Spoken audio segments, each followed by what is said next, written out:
Baik, teman-teman, ini dari judulnya saya yakin sudah menyimpan banyak pertanyaan yang akan ditanyakan oleh dua daripada menebak-nebak. Insya Allah akan langsung kita mulai kepada dua guru kita nih. Ini Masya Allah Ustadz, ya kalau sebelumnya mungkin harus dimulai dengan jumlah ya Ustadz ya.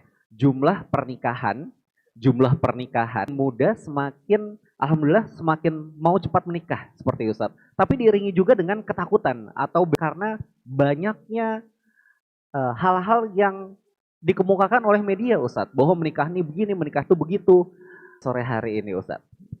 Baik, yang pertama saya izin kepada Ustadz Haris Abu Naufal. Jadi kehidupan rumah tangga itu penuh suka duka. Bahkan karenanya ada pula sebagian pemuda yang takut atau menunda untuk berumah tangga Ustadz. Subhanallah. Dan seringkali permasalahan antara pasangan dan anak itu berakhir tidak menyenangkan. Yang menyebabkan berakhirnya rumah tangga. Fadol Ustadz, mohon tanggapannya dan juga ilmunya untuk kita. Baik. Terima kasih. Bismillahirrahmanirrahim. Alhamdulillah. Alhamdulillah ya hamdan katsira thayyiban mubarakan fih mubarakan alaih kama yuhibbu rabbuna wa yarda wa usalli wa usallim ala nabiyina al-karim Muhammadin wa ala alihi wa ashabihi wa man tabi'ahum bi ihsanin ila yaumiddin. Teman-teman semuanya, jadi sebelum kita mengetahui siapa dia di judul kajian kita di sore hari ini, ada baiknya untuk kita mengenal sedikit tentang syariat Allah. Jadi ada sebagian para pemuda ketika mereka enggan untuk menikah, itu melihat sebagian orang yang gagal dalam pernikahannya, ya, atau dia melihat lingkungannya terjadi KDRT, perselingkuhan, ya, sehingga ini memicu orang untuk tidak menikah. Ya, nah, pandangan seseorang melihat kondisi dan keadaan pelaku orang yang menikah kemudian dia tidak menikah, maka ini sebuah pandangan yang mungkin perlu untuk diluruskan. Akan tetapi kita melihat dari asal syariat itu sendiri. Jadi ada satu kaidah yang diterangkan dan dijelaskan oleh para ulama, dan kaidah inilah kaidah yang disepakati. Inna dina mabniun alal masalih wa takmiluha. Bahwasanya agama Allah itu, ya, syariat yang ada dalam agama ini dibangun di atas maslahat, dibangun di atas kebaikan-kebaikan untuk manusia itu sendiri. Jadi tidak ada satupun syariat yang Allah Subhanahu wa taala syariatkan kepada kita, ya, kecuali dalam syariat itu ada maslahat untuk manusia. Apakah manusia itu mengetahuinya atau dia tidak mengetahuinya? Yang jelas apa saja yang Allah syariatkan itu pasti ada maslahatnya. Sebagaimana juga seluruh apa yang diharamkan oleh Allah itu pasti ada mudaratnya untuk manusia. Gak mungkin gak ada. Ya, apakah mudarat itu secara kuliah, secara totalitas, atau kebanyakan kondisinya itu pasti akan memberikan mudarat kepada manusia. Nah, terkhusus dalam masalah nikah, Allah Subhanahu wa taala di dalamnya menyebutkan tentang maslahat dari pernikahan itu sendiri.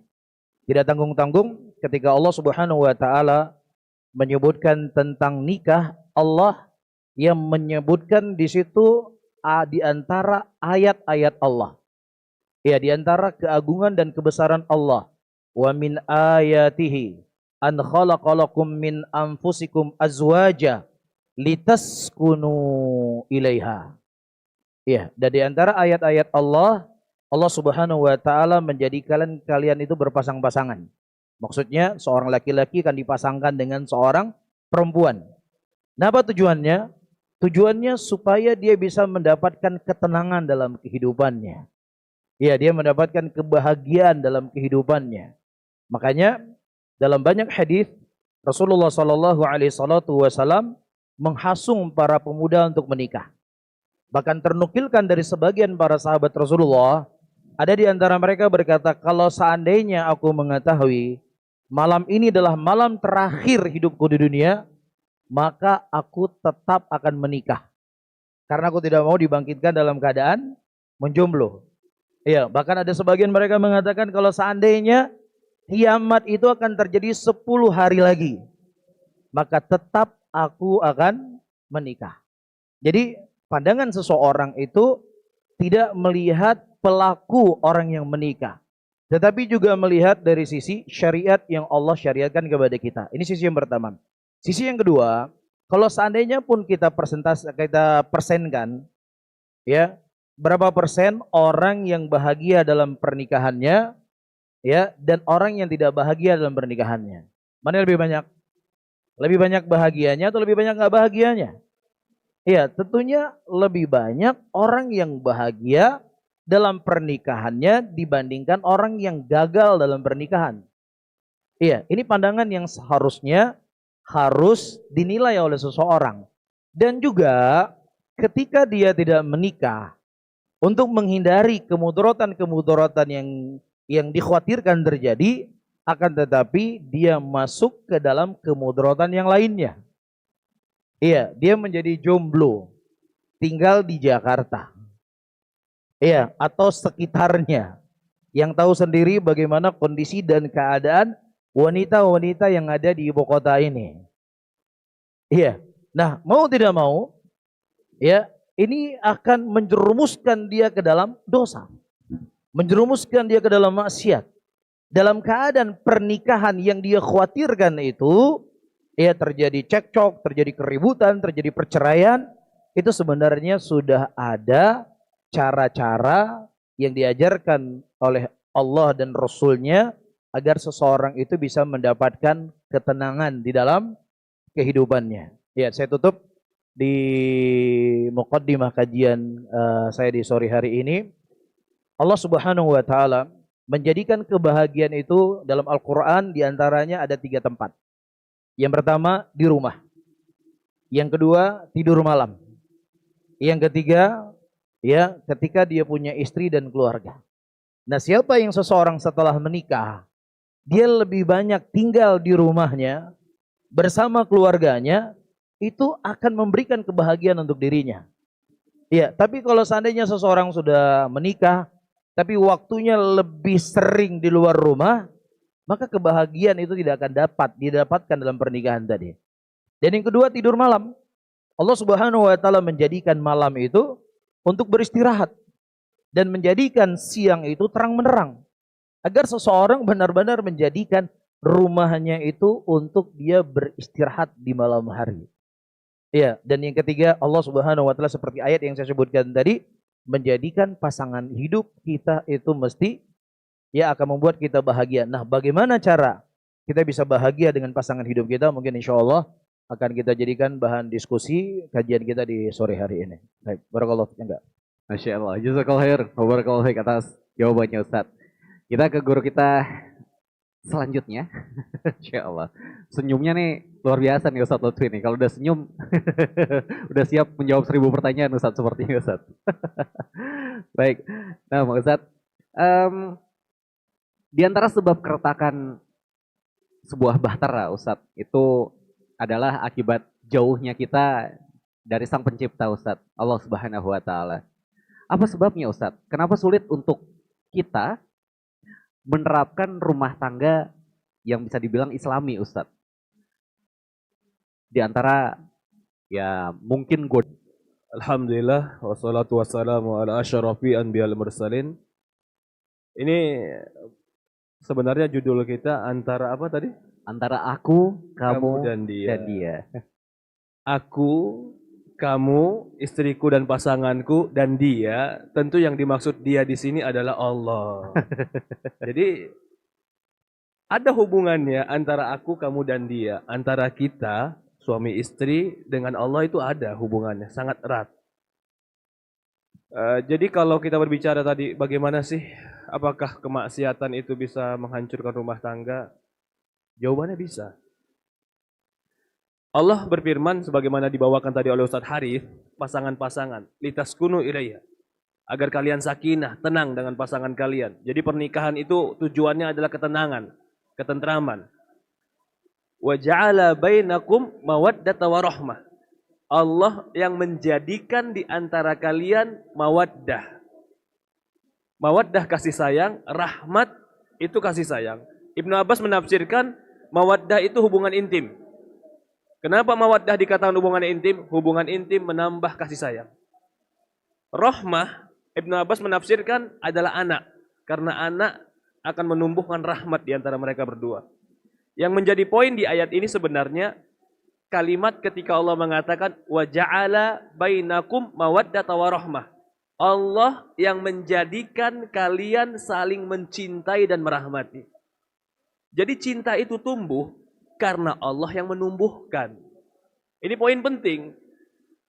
Segagah apapun laki-laki atau sebanyak apapun hartanya, belum tentu itu membuat istrinya nyaman dengan dia. Mungkin sesaat akan nyaman, tapi kenyamanan dia itu dengan Allah yang menumbuhkan rasa cinta tadi. Maka itu dalam sebuah hadis atau dalam ayat Al-Quran, Allah berfirman, "Lau anfaqta ma fil ardi ma allafa baina qulubihim, walakinna Allah allafa bainahum." Kata Allah Subhanahu wa taala di dalam Al-Qur'an, kalau seandainya kau keluarkan semua hartamu di muka bumi ini untuk menyatukan hati manusia, kau tidak akan pernah bisa menyatukan hati mereka. Walakin, akan tetapi, Allah lah yang menyatukan hati mereka. Ini prinsip penting. Siapa yang menumbuhkan rasa cinta kita? Siapa yang menumbuhkan rasa menyatukan hati kita? Betul. Di dalam Ibnu Qayyim menyebutkan dalam kitab Rawdatul Muhibbin, taman-taman orang jatuh cinta, dia mengatakan faktor cinta itu adalah mata. Faktor cinta itu mata yang melihat, menyukai. Tapi faktor yang terbesar, kata Ibnu Qayyim, salah satunya tumbuhnya cinta adalah betikan hati, kecocokan jiwa. Betikan hati dan kecocokan jiwa itu murni Allah yang numbuhkan. Kembali lagi, apakah kemaksiatan bisa memudarkan cinta? Bisa. Jawabannya bisa. Karena ada sebuah hadis. Baginda Rasulullah SAW mengatakan, "Matawada itsnaini fillahi yufarriqu bainahuma illa bidzanbin yuhditsu ahaduhuma aw kilahuma." Atau kama qala Rasulullah SAW. Kata Rasulullah SAW, tidaklah dua orang saling mencintai karena Allah. Kemudian keduanya Allah pisahkan. Kecuali disebabkan dosa salah satunya atau keduanya. Jadi timbulnya benci, timbulnya perpecahan hati, itu karena dosa. Tumbuhnya rasa sayang, tumbuhnya ketenangan, tumbuhnya ketentraman, karena Allah yang menganugerahkannya. Betul, akhlak itu pendukung, ekonomi itu pendukung, fisik itu pendukung. Tutur kata yang baik pun itu melekatkan cinta. Tapi dasar yang paling pondasi adalah Allah yang menumbuhkan. Dari ini pula maka kata Rasulullah SAW, "Matawaddasnan," tidaklah dua orang saling mencintai, kemudian keduanya berpisah, illa bisababi dzanbin ahadihima, kecuali dikarenakan dosa keduanya atau salah satunya. Dosa itu bisa memecahkan hati. Coba lihat Pak, ketika kita sholat, imam mengatakan apa? Istau, luruskan barisan. La takhtalifu, jangan kalian berselisih barisannya. Kalau kalian berselisih barisannya, apa kata Rasulullah? Takhtalifu qulubukum, hati kalian akan berselisih. Kenapa dikaitkan rapihnya barisan dengan tidak berselisihnya hati? Berantakannya barisan akan berselisihnya hati. Para ulama mengatakan dosa, kemaksiatan akan menyebabkan perselisihan dalam diri. Jadi bisa jadi kita tahu pernikahan nggak ada pernikahan yang tanpa masalah. Ada nggak sih pernikahan tanpa masalah? Nggak ada. Baginda Rasulullah SAW mungkin permasalahan rumah tangganya besar, lebih besar daripada permasalahan kita. Rasulullah pernah permasalahan rumah tangga tentang ekonomi. Rasulullah pernah permasalahan rumah tangga istrinya dituduh berzina. Rasulullah pernah mendapatkan permasalahan rumah tangga sampai beberapa ayat turun ketika Rasulullah mengharamkan beberapa perkara gara-gara istrinya. Masalah ada, tapi kenapa masalahnya bisa diselesaikan? Karena dia menghadapinya dengan iman dan takwa. Bukan masalah nggak ada. Jadi kalau orang-orang sekarang, kata Ustaz Haris tadi bilang, masalah Islam pasti ada pernikahan, itu pasti. Jadi kalau ada orang yang takut menikah, gara-gara takut akan ada permasalahan, sebenarnya yang dia takutkan adalah sesuatu yang harus dihadapi. Sampai kapan kita takut dengan pernikahan? Apalagi kata Ustaz Aris tadi, dia nggak mau nikah, tapi tinggal di Jakarta, lalu pergaulannya bebas, duitnya ada, tampangnya bagus. Kira-kira agamanya bisa terjaga nggak? Kalau bisa terjaga, Masya Allah itu. Wali dari wali-wali Allah itu. Iya. Yang agamanya bagus saja kadang-kadang goyang. Bener gak sih Pak? Apalagi yang agamanya gak bagus. Fisiknya bagus, punya harta, lalu gak mau nikah. Hati-hati. Hati-hati. Di dalam sebuah hadis, ini saya masih menekankan poin bahwasannya antara aku, kamu, dan dia, antara aku dan istriku dan Allah, itu keterkaitannya sangat kuat. Allah yang menumbuhkan rasa cinta. Allah yang menumbuhkan mawaddah. Allah yang menyatukan hati. Allah pula yang memecahkan hati. Maka dari itu, di dalam sebuah hadis Rasulullah mengatakan, hadis yang lain, fa inna syaitan yada'u arsyahu alal ma. Syaitan meletakkan singgasananya di atas air. Fa ba'atha sariyahu. Setan mengutus pasukan-pasukannya. Setiap pasukan, ini dalam hadis yang sahih, akan datang kepada iblis dan melaporkan apa yang dia kerjakan. Setiap dia melaporkan apa yang dia kerjakan, iblis mengatakan, ma fa'alta syai', kau belum melakukan apa-apa. Sampai ada satu pasukan yang datang, dia mengatakan, ma taraktu baina itsnain illa farraqa bainahu wa baina imra'atah. Tidak kutinggalkan dua orang, seorang laki-laki, kecuali ku berusaha supaya dia menceraikan istrinya. Akhirnya iblis turun dari singgasananya, datang kepada pasukan yang melapor ini. Di dalam sebuah riwayat lain dikatakan, iblis memeluk dia sambil mengatakan, kau pasukan yang hebat. Bayangkan, ada pasukan khusus yang iblis utus untuk menghancurkan rumah tangga. Kenapa? Hancurnya rumah tangga akan menghancurkan masyarakat. Hancurnya masyarakat akan menghancurkan negara. Kalau begitu, musuh kita dalam rumah tangga ini siapa kalau begitu, Pak? Hah? Apakah selingkuhan? Ya itu musuh, itu pasukannya iblis. Itu senjatanya. Tapi yang memperindah perselingkuhan, yang memperindah pertikaian, yang memperindah saya nggak butuh kamu, saya bisa hidup tanpa kamu. Yang memperindah masalah kecil menjadi masalah besar, siapa? Iblis. Kalau gitu di antara kita dan istri kita, ada Allah dan ada musuhnya. Mau minta lindung ke siapa? Kalau musuhnya fisikis kelihatan, kita bisa telepon polisi. Pak polisi tolong jaga dari musuh saya. Ini musuhnya nggak kelihatan. Musuhnya yang nggak pernah tidur, yang nggak pernah lengah, yang nggak pernah lalai, yang nggak pernah lupa, yang kita sebagai musuh yang sering lengah. Subhanallah. Kalau gitu siapa yang bisa bantu kita? Allah. Maka dalam rumah tangga, Allah lah yang mempersatukan kita. Ini dikatakan di dalam di hari kiamat nanti akan dipanggil di hadapan Allah. Ketika semua orang dipanggil, ada 7 golongan yang mereka akan mendapatkan naungan Allah Subhanahu wa taala. Di antaranya orang yang saling mencintai karena Allah. Kalau kita tahu sebab kebencian adalah dosa, sebab perpisahan adalah dosa, bahkan iblis bisa menguasai rumah tangga menjadi hancur dikarenakan dosa, maka dari itu minimalisirlah dosa dalam rumah tangga. Ya kita akui, nggak mungkin kita menghindari dosa 100%, nggak mungkin. Ada nggak rumah tangga yang dosa 100% hilang? Nggak ada. Kadang-kadang lisan salah, kadang-kadang ucapan salah, kadang-kadang sikap salah, kadang-kadang emosi salah. Ta'afu, saling memaafkan. Saling memaafkan. Siapa yang nggak pernah salah di antara kita? Enggak Ustadz. Saya kira dia ikhwan yang luar biasa Ustadz. Karena jenggotnya banyak, celananya mata kaki naik, sholatnya bagus. Tapi kok lagi marah, kadang-kadang omongannya ngeri Ustadz. Ya subhanallah. Ya subhanallah. Kadang-kadang juga ikhwan ngeluh, Ustadz. Masya Allah Ustadz. Jilbabnya luar biasa. Jangankan matanya, jari jemarinya aja nggak kelihatan. Tapi kalau lagi ngambek Ustadz, kita dipunggungin. Subhanallah. Boleh nggak begitu wanita munggungin suaminya? Nggak boleh. Ketika nggak boleh, akhirnya terjadi kebencian. Terjadi kebencian, apa sebabnya? Si perempuan tidak mematuhi Rasulullah. Kata Rasulullah SAW, jika laki-laki manggil istrinya dan istrinya nggak mau, la'anatha malaika hatta tusbih.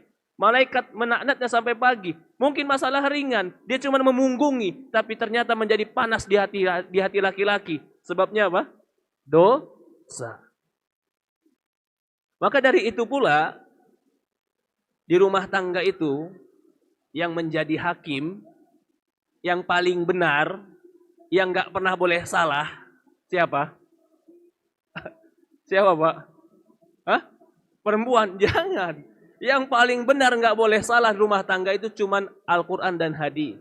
Suami melanggar Quran dan hadis, kamu salah ayah. Istri melanggar Quran dan hadis, kamu salah bunda. Ayo kembali kepada Quran dan hadis. Kalau dia tetap berkeras di atas kesalahannya, ingat, kau menjauh dari Allah. Allah yang menumbuhkan rasa cinta. Hati-hati. Memang masalah ringan. Cuman munggungin di malam hari. Tapi bagi laki-laki itu masalah berat. Atau si laki-laki mungkin masalah ringan. Dia marah, dia ucapkan dengan ucapan yang keras. Karena dia emosi. Padahal bagi perempuan itu disimpan di dalam hati menjadi sebuah kesedihan. Apa sebabnya? Ucapan yang tidak adil. Lah kalau begitu, apa yang dibutuhkan oleh suami istri ini agar dia tidak harus belajar agama. Kalau dia belajar agama, suami tahu mana batasan sebagai suami. Jangan langgar perintah Allah dan perintah Rasul. Istri tahu apa yang Allah wajibkan bagi dia. Sama-sama tahu jalurnya. Lalu mereka berjalan di atas jalur itu. Insya Allah, janji Allah akan tunaikan. Apa janji Allah? Wa ja'ala bainakum mawaddata wa rahmah. Allah akan jadikan kalian mengingkari janji. Tidak. Lalu kalau ada orang yang nggak dapat janji Allah, apakah Allah mengingkari janji atau dia yang tidak sesuai syarat dan kriteria Allah? Apa jawabannya, Pak? Ustadz katanya nikah mawaddah warahmah. Ana nikah malah ya subhanallah. Perang terus Ustadz. Berantem terus. Kalau gitu gimana Quran Ustadz? Jangan salahkan Qurannya. Salahkan dirimu. Semua janji Allah itu pasti tertunaikan, tapi tetap ada syarat dan ketentuan.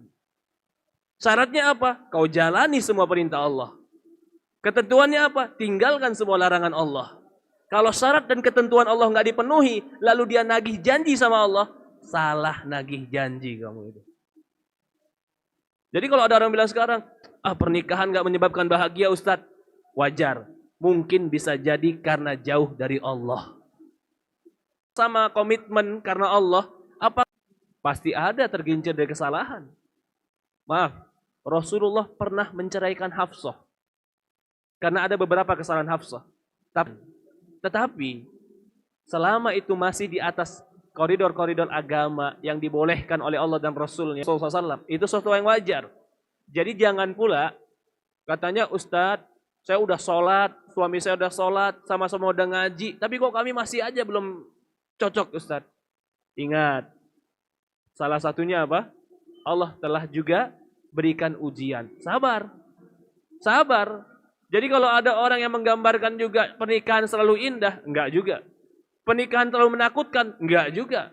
Pernikahan itu ibadah. Ibadah itu perjuangan. Ada indahnya, ada manisnya, ada asamnya. Yang kita cari ridho Allah. Mungkin itu yang saya sampaikan. Jadi antara aku, kamu dan dia maksudnya adalah Allah Subhanahu wa taala. Perbaiki hubungan kita dengan Allah, perbaiki ilmu agama kita, mendekat kepada Allah, Allah akan perbaiki anak-anak kita dan pasangan kita. Allahu alam. Mungkin itu dari saya. Masya Allah. Jazakallahu barakallahu fiik atas jawabannya. Mungkin kita akan lanjut aja tanya jawab. Teman-teman silakan kalau misalkan punya pertanyaan boleh disimpan sebentar. Sebentar sebelum sabar. Sabar. Satu pertanyaan lagi dari kami Ustadz. Kalau tadi kan udah dikasih tahu kiat-kiatnya Ustadz ya. Gimana kalau misalkan kita ini ya, kalau misalkan ya Ustadz ya, sekarang kita lagi ada dalam badai Ustadz. Kita sedang dalam permasalahan rumah tangga. Baik, permasalahan ini adalah permasalahan yang cukup penting ya. Karena tidak ada satupun orang yang mereka berumah tangga kecuali pasti akan diuji dan dicoba oleh Allah Subhanahu wa taala sebagaimana yang telah disebutkan oleh Ustaz Abdul Jabar tadi. Namun hal yang paling terpenting ya seperti yang telah diisyaratkan oleh Ustaz Abdul Jabar, kita harus semakin dekat dengan Allah. Tidaklah seseorang itu diuji dosa-dosa dan maksiat kita. Jadi kita mesti harus mengevaluasi diri kita. Demikian kehidupan orang-orang soleh, terkhusus para nabi dan rasul, ketika mereka diuji dengan sebuah ujian, yang pertama kali mereka lakukan adalah bertobat dan beristighfar kepada Allah. Ketika Nabi Adam alaihissalam diuji oleh Allah, Rabbana zalamna, ya Rabb kami telah mendolimi diri kami. Kalau seandainya Engkau tidak mengampuni dosa kami dan memaafkan kami, Nabi, ya manusia yang diciptakan oleh Allah dengan tangan Allah, yang malaikat sujud kepadanya ketika diuji dan dicoba oleh Allah, beliau tidak mencari kambing hitam A, B, atau C. Tetapi yang beliau lakukan pertama kali adalah beristighfar kepada Allah. Demikian juga Nabi Yunus alaihissalam mulia di muka bumi ini. Tapi ketika beliau diuji dan dicoba oleh Allah, yang beliau panjatkan doa yang Allah abadikan dalam Al-Quran, La ilaha illa anta subhanak inni kuntu minadh dhalimin. Tidak ada ilah yang berhak disembah kecuali Engkau wahai Allah, sesungguhnya aku adalah orang-orang yang zalim. Jadi ini yang pertama kali harus kita lakukan apapun ujian dan cobaan yang Allah berikan kepada kita. Terkhusus ujian kita atau ujian dalam rumah tangga kita. Nah setelah kita bertobat, kita memperbaiki diri. Kita memperbaiki ibadah kita, memperbaiki sholat kita. Maka Allah telah menjamin siapa yang seseorang beramal soleh dari kalangan laki-laki dan perempuan, dia akan diberikan kehidupan yang baik. Man amila salihan min dzakari aw untha wa huwa mu'min. Barang siapa yang seseorang beramal soleh dari kalangan laki-laki dan juga kalangan perempuan, mereka adalah orang-orang yang beriman. Apa yang akan Allah berikan kepadanya? Kami akan memberi kehidupan yang baik di dalam masyarakatnya, kehidupan yang baik tempat dia bekerja, kehidupan yang baik ketika berniaga, kehidupan yang baik ketika dia orang-orang yang mereka beramal soleh. Kemudian yang kedua tentunya banyak sebenarnya, karena waktu kita sempit, kita mesti melihat apa yang menjadi sebab permasalahan keributan tersebut. Ya, karena keributan dalam rumah tangga itu kan banyak masalah. Masalah A, masalah B, masalah C, masalah D, masalah E, sampai masalah X. Nah, di antara semua masalah-masalah tersebut, ya kita butan. Nah, setelah kita mengetahui, oh masalahnya di sini, maka inilah yang kita obati. Ya, ada hal-hal yang luar biasa dalam kehidupan rumah tangga. Saya sebutkan contoh satu. Ya, cemburu yang berlebih-lebih sangat besar. Terjadinya cekcok bahkan perceraian dalam rumah tangga. Makanya ketika Rasulullah SAW melamar Ummu Salamah radhiyallahu taala anha, ya, kemudian Ummu Salamah berkata, ya Rasulullah, saya ini adalah wanita yang pencemburu. Saya khawatir nanti kalau engkau menikahi aku, ya ada sesuatu yang tidak baik dalam rumah tangga kita. Kemudian Nabi SAW berdoa kepada Allah Subhanahu Wa Taala, ya Allah, hilangkanlah rasa cemburu ini dari Ummu Salamah. Jadi kalau seandainya cemburu itu, Salam tidak akan berdoa kepada Allah Subhanahu Wa Taala untuk menghilangkan rasa cemburu dari Ummu Salamah. Cemburu yang berlebih-lebihan itu akan membuat permasalahan dalam rumah tangga. Iya, berlebih-lebihan ya bahasa saya di sini. Dan juga disebutkan ada dua orang atau ada seorang ulama salaf kan kepada anaknya, kepada putrinya, dia berkata kepada putrinya, "Wahai putriku, hati-hati dari sifat cemburu yang berlebih-lebihan. Karena cemburu yang berlebih-lebihan ini akan membuat apa? Perpisahan, akan membuat perpecahan." Dia mengontrol setiap langkah, setiap detik, ya, gerak-gerik suaminya itu dikontrol 24 jam. Dia berpikir ini akan bisa membahagiakan kehidupannya. Tapi justru ini akan membuat permasalahan yang besar. Ini salah satu contoh. Jadi ketika kita mengetahui bahwasanya cemburu inilah yang menjadi permasalahan dalam cekcok dalam rumah tangga, maka ini harus kita hilangkan. Iya, ini harus kita hilangkan. Dan masalah-masalah yang lainnya, maka disinilah perlu untuk dicari apa sebabnya. Baik, wallahu ta'ala alam. Bagaimana? Insyaallah. Jazakallahu barakallahu fiik. Ustaz Lutfi mau menambahkan? Ustaz, jawabannya cukup, Masya Allah. Baik, ini karena waktu bertanyanya cukup luas ya, cukup lapang. Yang akhwat ada mic-nya? Ada, oke. Kita mulai dari akhwat dulu boleh ya Ustaz? Izin Ustaz ya. Silakan buat teman-teman yang berada di area akhwat, sudah dipegang mic-nya. Oke, silakan. Assalamualaikum warahmatullahi wabarakatuh. Afwan Ustaz, saya ingin bertanya, bagaimana cara menyelaraskan visi misi supaya saling bersinergi, harus mengalah terus-menerus yang nantinya malah akan terasa semisal, supaya sama-sama berjalan dengan baik. Terima kasih. Wassalamualaikum warahmatullahi wabarakatuh. Assalamualaikum warahmatullahi wabarakatuh. Silakan Ustaz. Ya, bismillahirrahmanirrahim. Bagaimana cara menyatukan visi dan misi? Visi dan misi itu kan sesuatu yang ada di menjadi sebuah mindset, cara berpikir tadi. Visi misi itu cara berpikir di dalamnya, maka untuk memasukkannya adalah ilmu. Agar suami dan istri memiliki visi dan misi yang sama, disatukan dulu cara berpikirnya. Disatukan dulu cita-citanya. Disatukan dulu ilmunya. Kita menikah untuk apa? Oke. Kalau ini sudah dipahami, oh kita nikah untuk ibadah kepada Allah. Kita nikah untuk mendekatkan diri kepada Allah. Kita nikah untuk menjaga diri kita dari perkara-perkara yang Allah Subhanahu wa taala haramkan. Kalau ini sudah dipahami, maka harus menjalankan apa yang menjadi komitmen dari visi misi tadi. Lalu, kalau ada yang keluar dari visi misi tadi, boleh saling menasihatkan. Boleh saling menasihatkan. Apalagi kalau sampai keluar dari jalur yang seharusnya. Keluar dari syariat Allah, itu harus saling mengingatkan. Siapa yang salah, dia harus menerima bahwasannya dia salah dan dia harus merubah dirinya. Kalau dia menolak apa yang menjadi nasihat, kita khawatir itu bentuk dari kesombongan dan keangkuhan. Kesombongan dan keangkuhan ini menyebabkan perpecahan dan kebencian. Karena orang yang angkuh dan sombong adalah orang yang batrul haq, menolak kebenaran. Suami ketika sudah tahu visi dan misi dan istri sudah tahu visi dan misi, tahu tujuan bersama, lalu ada yang keluar rel dari tujuan tadi, diingatkan, yang keluar rel harus kembali. Jangan nolak, jangan angkuh, jangan sombong, jangan dia merasa, oh saya harus didengar. Tidak. Siapapun dia, kalau dia telah keluar dari Quran dan hadis, harus dia kembali. Maka kita bilang tadi, siapa yang nggak mungkin salah dalam rumah tangga ini? Yang nggak mungkin salah cuma Quran dan hadis. Suami mungkin salah, tapi ketika diingatkan harus kembali.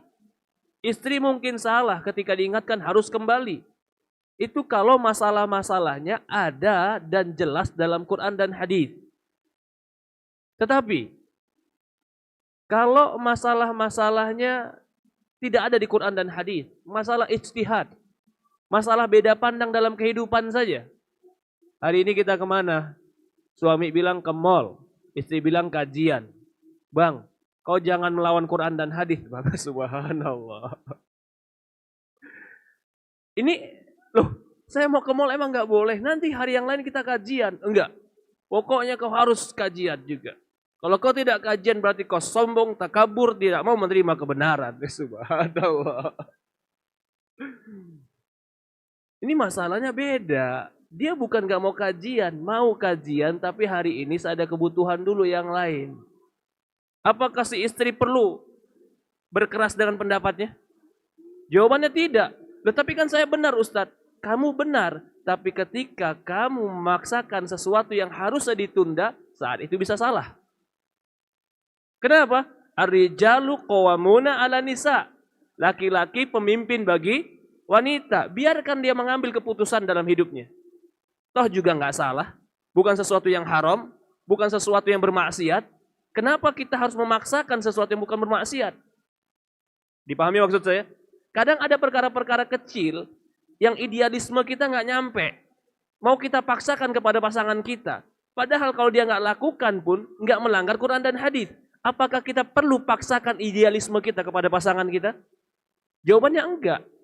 Posisikan diri kita sebagaimana posisinya. Oh, dia kepala keluarga, saya harus turut. Tapi kalau ternyata benar apa yang dikatakan istri, kenapa suami harus angkuh untuk menolaknya? Jadi setiap masalah itu punya kadar yang harus kita meletakkan pada sesuainya. Contoh, itu tadi contoh hanya pergi kajian. Contoh lain, Bang, Lebaran tahun ini kita di mana? Di rumah abang atau di rumah saya? Si suami selalu bilang, ya di rumah saya lah. Si istri bilang, abang nih egois sekali. Tiap tahun di rumah abang. Hah? Bukankah saya juga punya hak untuk berbakti sama orang tua saya? Coba Pak, kalau keadaan begini saya pengen tanya bapak-bapak dulu. Keputusan bapak-bapak apa akhirnya Pak? Hah? Ya daripada ribut Ustadz, saya dipunggungin, ya mendingan ngalah Ustadz. Ya subhanallah, betapa lapangnya hati Anda. Bagus, bagus. Tapi apakah harus seperti itu? Kalau seandainya suami mengambil keputusan, tidak, tetap di rumah orang tua saya. Berdosakah si suami? Jawabannya nggak berdosa. Apakah itu menjadi pertikaian, perselisihan? Tidak. Kembali lagi, kalau kita udah tahu ilmu yang sama, tujuan yang sama, punya ukuran yang sama, Quran dan hadis, kembali kepada itu. Kalau terlalu jauh dari Quran dan hadis, siapapun dia harus kembali kepada Quran dan hadis. Kalau perkara cuma beda pandang, ternyata tidak melanggar Quran dan hadis, maka dimusyawarahkan. Kalau ternyata tidak bisa dimusyawarahkan, maka Allah memberikan keputusan kepada laki-laki. Itu bukan keegoisan. Kenapa? Karena di setiap kelompok harus ada pemimpin. Orang safar bertiga aja harus ada pemimpinnya, padahal safar bertiga. Jadi kembali lagi, ya, bagaimana menyatukan visi misi, sama-sama belajar, sama-sama tahu hak dan kewajiban, sama-sama menahan diri, sama-sama harus mengerti posisi dirinya. Mudah-mudahan Allah merahmati kita dan Allah Subhanahu wa taala memberikan hikmah dan ilmu kepada kita. Allahu a'lam.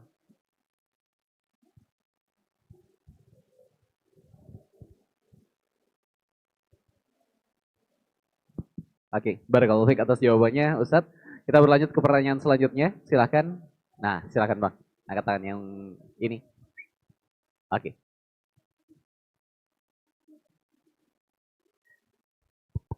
Assalamualaikum warahmatullahi wabarakatuh. Wassalamualaikum warahmatullahi wabarakatuh.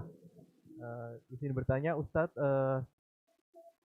apakah kita yang belum menikah, kan saya belum menikah itu, boleh memutuskan untuk menikah itu beberapa tahun lagi gitu, nggak harus umur 20-an ini gitu.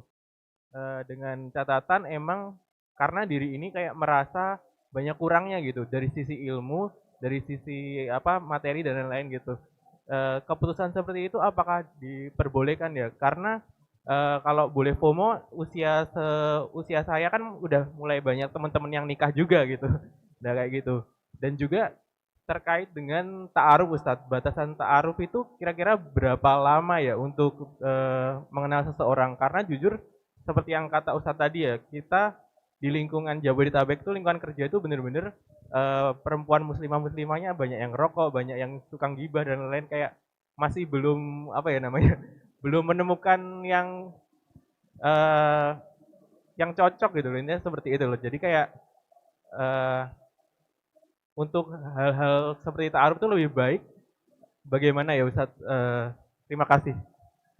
Insyaallah, barakallahu fiik. Berarti pertanyaannya ada dua Ustadz. Pertama, menunda pernikahan karena merasa diri ini masih kurang ilmu, kurang materi. Nomor dua tentang ta'aruf Ustadz. Silakan Ustadz. Masya Allah, pertanyaan yang sangat bagus sekali ya.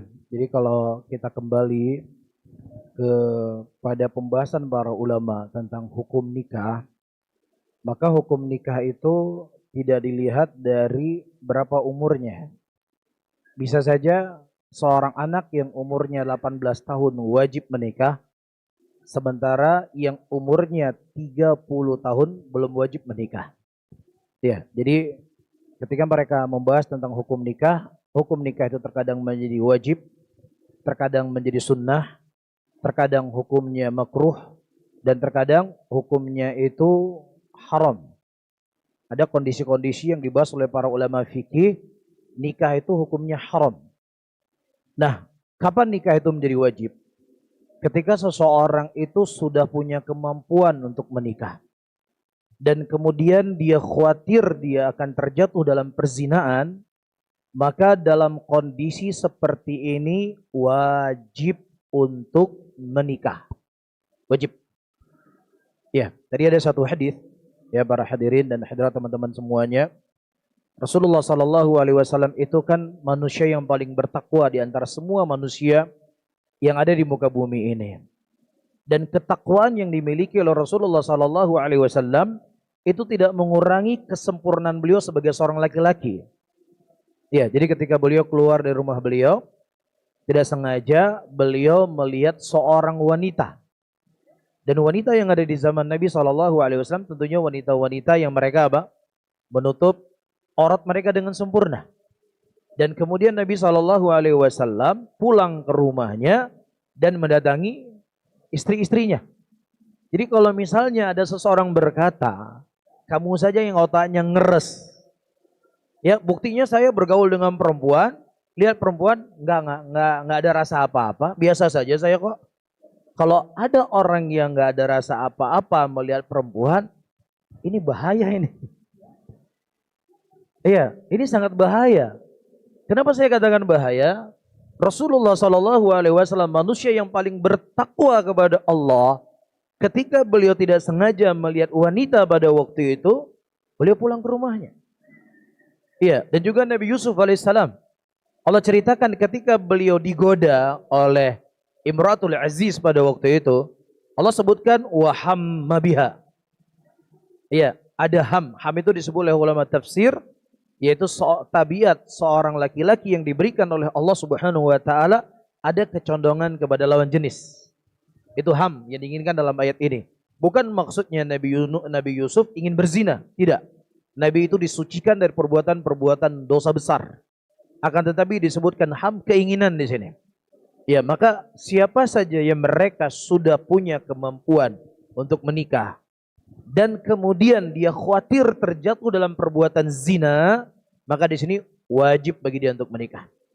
Tapi kalau seandainya dia ada keinginan untuk sudah punya kecukupan untuk menikah, tetapi dia masih bisa menjaga syahwatnya. Ya, dia masih bisa menjaga syahwatnya. Dalam arti kata mungkin dia terlalu banyak kesibukan atau memang tinggal di lingkungan-lingkungan yang baik. Ya, dia masih mampu untuk menahan syahwatnya walaupun umurnya mungkin sudah 27 tahun, 28 tahun. Maka dalam kondisi seperti ini tidak wajib untuk dia menikah. Ya, tetapi hukumnya sunnah. Dan sunnah itu bukan ditinggalkan tetapi diusahakan untuk dilakukan. Nah, kalau kita cerita kemampuan finansial, ya. Nah, tentunya di sini batasannya bagaimana? Saya belum mampu. Ya, belum mampunya bagaimana? Kadang sebagian orang ketika cerita belum mampu, saya belum punya rumah sendiri, saya belum punya mobil sendiri, saya belum punya ya gaji di atas UMR. Iya, ini level yang dianggap sebagai mampu. Nah sementara ada seorang laki-laki pada waktu itu ketika ada seorang wanita menghibahkan dirinya kepada Rasulullah Sallallahu Alaihi Wasallam, dan kemudian kata laki-laki tersebut, ya Rasulullah, kalau seandainya engkau tidak punya hajat dengan wanita tersebut, nikahkan dia dengan saya. Kemudian kata Nabi, apa yang kau punya yang kau bisa berikan untuknya mahar? Dia cari-cari sesuatu di rumahnya, dia tidak dapatkan apapun. Kemudian kata Nabi, carilah walaupun cincin dari besi. Kemudian dia berkata, ya Rasulullah, cincin dari besi pun saya tidak punya. Saya cuma punya baju di badan saya ini. Kalau seandainya saya kasih sebagai mahar, saya nggak punya baju lagi. Iya, jadi tingkatan yang paling rendah Rasulullah meminta mencari besi. Nah sekarang para pemuda-pemuda yang belum menikah dengan alasan finansialnya misal belum cukup, mereka punya HP atau enggak? Punya HP. Sanggup nggak mengisi pulsa HP setiap bulannya? Sanggup. Nah sementara kadar yang disebutkan oleh Nabi itu apa? Cincin. Nah begitu juga ketika Ali bin Abi Thalib radhiyallahu taala anha ingin melamar putri Rasulullah sallallahu alaihi wasallam Fatimah, dan kemudian Rasulullah berkata, apa yang kau bisa berikan kepada putri saya sebagai mahar? Kemudian Ali tidak punya apa-apa pada waktu itu sebagai mahar, dan kemudian Nabi berkata, bukankah ada perisai perang yang kau gunakan untuk berperang? Maka cukup itu sebagai mahar untuk Fatimah radhiyallahu taala anha. Iya, ini terkadang yang menjadi permasalahannya ya. Ya, apalagi sekarang emas kan lagi mahal. Dan belum lagi pernikahan itu syaratnya harus di gedung. Ini jadi masalah. Nabi SAW manusia yang paling mulia. Dan istri-istri beliau adalah wanita-wanita yang paling mulia. Dan Nabi hanya memotong kambing ya ketika menikahi Sofia, Ustaz ya. Yang lainnya Sofia ya. Yang lainnya beliau hanya beberapa mut tepung ya yang beliau jadikan untuk walimah. Jadi kadang-kadang adat istiadat inilah yang mempersulit seseorang untuk menikah. Ya, jadi dengan finansial kita asalkan bisa hidup dan memberikan makan sehari 3 kali kepada istri kita, segeralah menikah. Dan Allah Subhanahu wa taala akan memberikan kecukupan kepada kita. Justru ketika kita belum menikah, agama kita belum sempurna. Setelah kita menikah, maka kita telah menyempurnakan setengah dari agama kita. Jadi ketika dikatakan, saya masih kurang. Nah, apa solusi ketika kamu masih kurang? Solusinya apa? Menikah. Karena dengan menikah itu telah menyempurnakan setengah agama seseorang. Baik, wallahu a'lam bishawab. Adapun ta'aruf, mungkin Ustaz Abdul Jabbar bisa menyebutkan. Silakan Ustaz, dilengkapi jawabannya Ustaz soal ta'aruf. Iya. Ta'aruf itu secara bahasa adalah saling berkenalan. Itu ta'aruf. Jadi araf ya, ta'arufan saling berkenalan. Saling berkenalan di sini bagaimana? Dalam Islam tentu diperbolehkan ta'aruf melalui perantara, atau ta'aruf berkenalan karena memang kenal dikarenakan kedekatan rumah, kedekatan keluarga, atau kedekatan lingkungan, itu sudah berkenal namanya. Ta'aruf dalam Islam itu diperbolehkan, apalagi kalau perempuan yang menggunakan cadar, itu disunnahkan untuk dinazar, dilihat. Ada seorang sahabat ketika menikah, dia belum menazar, belum melihat wanitanya, Rasulullah mengatakan, lihatlah dia. Maka di situ para ulama berpendapat sebagian menazar itu adalah sunnah. Batasan-batasan ta'aruf, pertama, dia saling memperkenalkan diri, baik melalui surat atau melalui perantara. Yang kedua, bisa juga ta'aruf, si calon pasangan ini mencari informasi untuk mengenal lebih dalam calon dia. Bertanya kepada orang lain, bertanya kepada temannya, bertanya kepada tetangganya, bertanya kepada orang-orang yang sering interaksi dengan dia. Itu boleh. Bukan dikatakan tajassus, mencari memata-matai, bukan.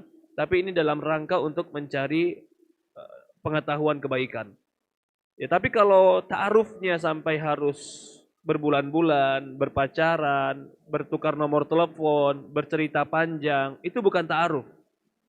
Itu sudah mendekati perzinahan. Allah Subhanahu wa taala mengatakan wala taqrabuz zina innahu kana fahisyah. Jangan mendekati zina. Kenapa dikatakan mendekati zina, bukan berzina? Karena memang belum berzina. Tetapi di Quran dilarang mendekati zina. Kenapa pacaran dikatakan zina? Karena di dalamnya tercampur syahwat. Di dalamnya tercampur juga nafsu. Bahkan bisa mengantarkan kepada kerusakan. Jadi ta'aruf itu boleh, menukar biodata itu boleh, mencari informasi tentang orang yang kita ingin nikahi itu boleh, melihat wajahnya boleh, selama itu ditemani oleh mahramnya.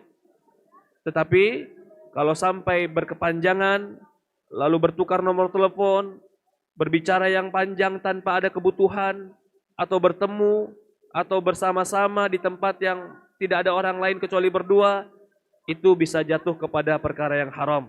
La yakhulanna rajulu mimra'atin illa talituhuma syaitan. Kata Rasulullah SAW, jangan seorang laki-laki berduaan dengan wanita kecuali yang ketiganya syaitan. Jadi itu yang saya pahami sedikit tentang ta'aruf yang dibolehkan dan ta'aruf yang tidak dibolehkan. Allah musta'an. Baik. Ini waktunya benar. Oke, baik. Mungkin satu pertanyaan lagi ya. Silakan. Dan sambil menunggu, setelah ini akan ada kajian lagi ya teman-teman ya oleh Kak Agung Tio. Jadi silahkan untuk teman-teman yang membawa anak-anaknya bisa merapat. Karena setelah ini akan ada kajian keluarga seperti itu. Silakan, Aki. Bismillah. Assalamualaikum warahmatullahi wabarakatuh. Waalaikumsalam warahmatullahi wabarakatuh. Izin Ustaz, yang pertama Ana mau minta tolong didoakan Ustaz. Karena sudah beberapa tahun kami, saya dan istri belum dikaruniai momongan. Seperti itu Ustaz. Semoga Allah mudahkan antum. Amin, amin. Kemudian yang kedua Ustaz, mohon diberikan sedikit ini Ustaz, nasihat Ustaz. Biar kami, saya dan istri sabar Ustaz, agar menunggu momongan ini tersebut Ustaz. Seperti itu Ustaz. Barakallahu fikum. Assalamualaikum warahmatullahi wabarakatuh. Silakan Ustaz. Nasihat dan juga semangat untuk teman-teman yang mungkin sudah lama menikah namun belum dikaruniai buah hati. Baik, Masya Allah ya. Pertama, perlu kita ketahui segala sesuatu yang terjadi di muka bumi ini telah dicatat oleh Allah Subhanahu wa taala 50.000 tahun sebelum Allah menciptakan langit dan bumi. Dan segala sesuatu yang ditetapkan oleh Allah itu sesuai dengan hikmah yang dimiliki oleh Allah Tabaraka wa taala. Ini pertama. Kemudian yang kedua, Allah Subhanahu wa taala menjadikan nabi-nabi dan rasul-rasulnya ada di antara mereka yang diberikan anak laki-laki saja, ada di antara mereka yang diberikan anak perempuan saja, ada di antara mereka yang diberikan anak laki-laki dan anak perempuan, dan ada di antara nabi dan rasul yang tidak diberikan oleh Allah Subhanahu wa taala anak. Nah, apa pelajaran yang bisa kita petik dari kondisi dan keadaan para nabi dan rasul tersebut untuk membuat seseorang itu lebih bersabar dan mensyukuri akan kondisi dan keadaan hidupnya. Ketika ada seorang, dia punya anak perempuan semuanya, sementara tidak kunjung mendapatkan anak laki-laki, di sana ada manusia-manusia yang mulia di muka bumi ini, ternyata mereka tidak diberikan anak laki-laki oleh Allah. Demikian juga ada orang-orang yang mereka tidak diberikan anak oleh Allah. Di sana ada orang yang mulia, yang dicintai oleh Allah, manusia yang pasti akan masuk ke dalam surga, ternyata mereka juga tidak diberikan anak oleh Allah Subhanahu wa taala. Kemudian yang ketiga, ya, kita berusaha untuk mencari solusi agar Allah Subhanahu wa taala, sebagaimana Allah ceritakan tentang Nabi Allah Ibrahim, puluhan tahun beliau menikah baru diberikan anak ketika umur beliau 80 tahun. Demikian juga Nabi Zakaria alaihissalam, sampai-sampai beliau berdoa kepada Allah dan mengadu kepada Allah dalam keadaan beliau sudah tua, rambutnya sudah memutih, tulangnya sudah melemah, istrinya juga sudah menopause. Tapi beliau berkata, ya Allah, aku nggak pernah kecewa sama sekali berdoa kepada engkau, berikanlah kepadaku seorang anak. Subhanallah. Berpuluh-puluh tahun beliau berdoa kepada Allah diberikan anak, tapi tidak membuat beliau berputus asa dan berprasangka jelek kepada Allah Subhanahu wa taala, dan teruslah berdoa sampai Allah memberikan kepada kita apa yang kita harapkan. Kemudian yang kedua, ya solusi, datang riwayat dari orang mendatangi beliau mengadu dia belum punya anak, ada yang mengadu saya ini kesempitan ekonomi dan rezeki. Beliau selalu mengatakan beristighfarlah, beristighfarlah, beristighfarlah. Kenapa? Karena dalam sebuah ayat Allah mengatakan wa banina ila akhiril ayat. Nabi Nuh alaihissalam berkata, aku katakan beristighfarlah kalian kepada Allah Subhanahu wa taala. Maka niscaya Allah Subhanahu wa taala akan menurunkan hujan kepada kalian dan akan memberikan kepada kalian keturunan, akan diberikan kepada kalian kebun-kebun, ya akan diberikan oleh Allah Subhanahu wa taala rezeki. Ya ini merupakan sebab ilahiyah yang Allah Subhanahu wa taala ya berikan kepada hamba-hambanya. Kemudian yang ketiga, boleh dicoba ya sebagaimana kisah Nabi Allah Ibrahim alaihissalam ketika beliau menikah dengan Sarah.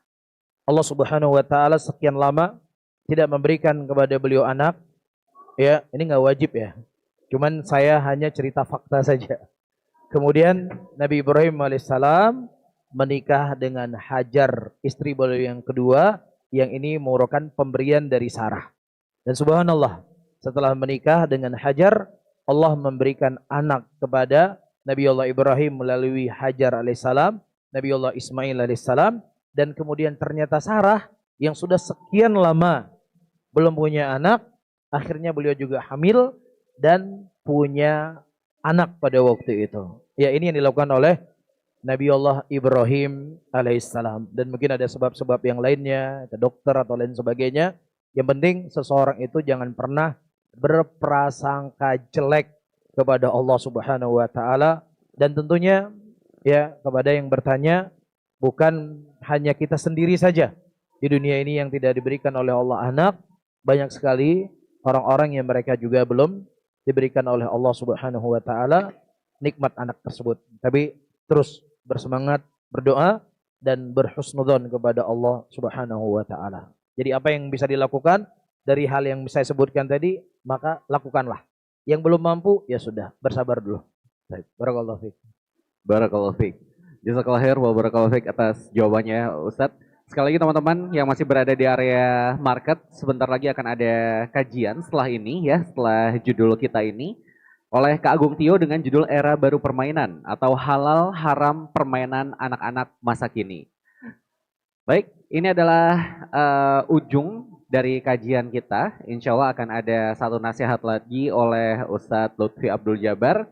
Saya selaku moderator mohon maaf apabila ada kesalahan sikap dan perbuatan selama memandu acara. Kesempurnaan dari Allah datangnya dan kesalahan dari saya. Mohon nasihatnya Ustadz Lutfi agar kita yang berumah tangga lebih semangat untuk meluruskan niat agar rumah tangga kita semakin terpelihara oleh iman. Nasihat saya untuk diri saya pribadi dan kepada seluruh teman-teman semua, ingat, pernikahan ini ibadah. Pernikahan ini bukan berkumpulnya dua fisik saja. Tapi perkumpulan pernikahan ini adalah menunaikan perintah Allah. Kalau ini ibadah, maka harus diperjuangkan di atas kebaikan. Kalau ini ibadah, maka butuh sabar. Kalau ini ibadah, kita harus betul-betul mencari ridho Allah dalam rumah tangga kita. Kita didik anak-anak kita di atas agama Allah. Kita berinteraksi dengan pasangan kita sesuai dengan Allah dan Rasul yang ajarkan, perintahkan, sesuai koridor-koridor Islam. Maka kalau ibadah ini kita lakukan, maka insya Allah agama kita menjadi lebih sempurna. Karena Rasulullah mengatakan bahwasannya orang yang menikah itu akan nisfuddin. Menikah itu adalah setengah dari agama. Yang setengahnya adalah sabar. Allahu alam, ini nasihat dari saya. Mudah-mudahan antara aku, kamu dan dia, antara kita dan pasangan kita dan Allah semakin melekat dengan ketaatan kepada Allah Subhanahu wa taala. Mungkin ini saja yang saya sampaikan. Jazakallahu khair kepada teman-teman semua, kepada Ustadz Haris Abu Naufal, kepada moderator jazakumullah khair. Kita tutup dengan doa kafaratul majelis. Subhanakallahumma wa bihamdi asyhadu an la ilaha illa anta nastaghfiruka wa atubu ilaik. Assalamualaikum warahmatullahi wabarakatuh. Waalaikumsalam warahmatullahi wabarakatuh.